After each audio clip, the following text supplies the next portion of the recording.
Two men who could gut you with a single sentence and make you laugh while they did it. Mark Twain, the riverboat drawl that hit a razor. Oscar Wilde, the velvet dandy who weaponized a compliment. Tonight, the two sharpest wits in history draw at 10 paces, and by the end, a harder question than either of them expected. Mr. Twain, I have always admired the American gift for plainness. You take a small idea, dress it in overalls, and call it wisdom. It is a marvelous trick. In England, we would simply call it a sermon with a mustache. And you, Oscar, take no idea at all. Dress it in a green carnation and call it art.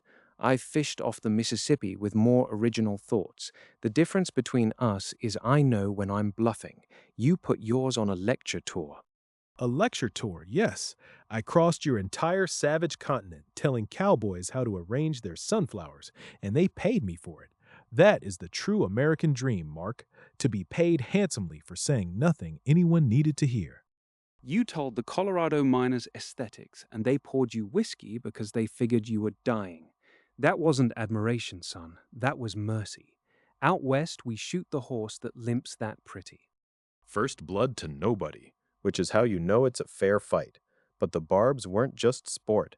Both men built entire careers on the laugh. So let's press. What was the joke actually protecting? Protecting? You mistake my meaning, Caleb. The epigram protects nothing, it exposes. When I say a cynic knows the price of everything and the value of nothing, I have not hidden.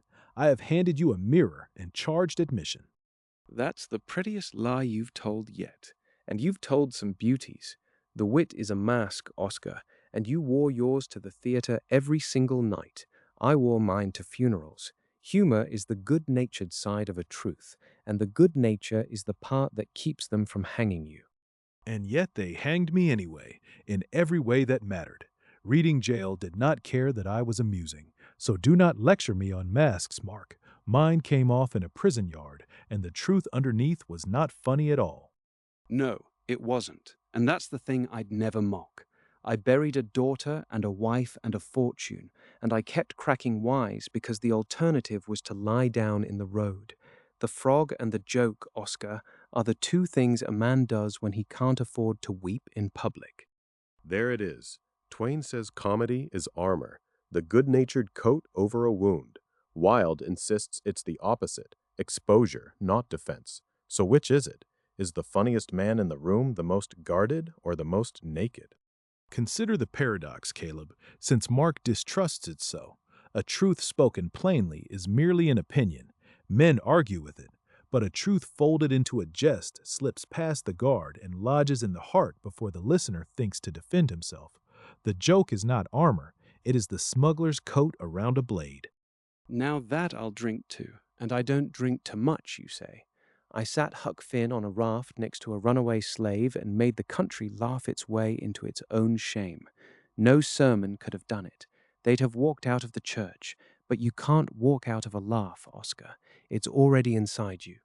Precisely.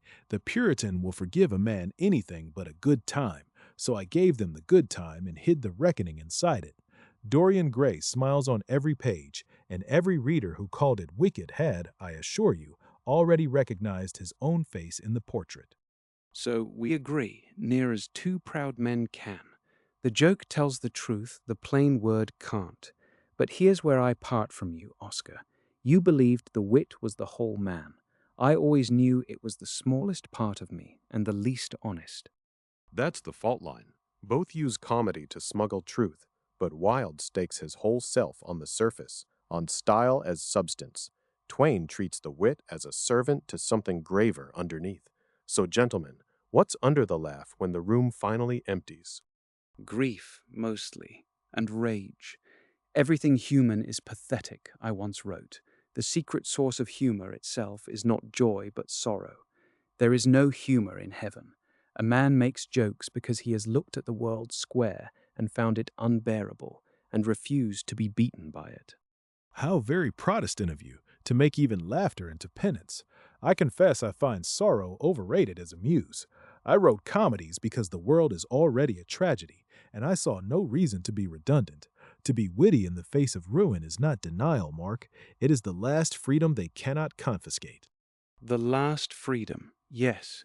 When the bankruptcy men took my house and the sickness took my Susie, the wit was the one thing I owned outright. So maybe we're both right and both scared. The joke is armor and it's a blade, and a man reaches for whichever one keeps him standing that particular night.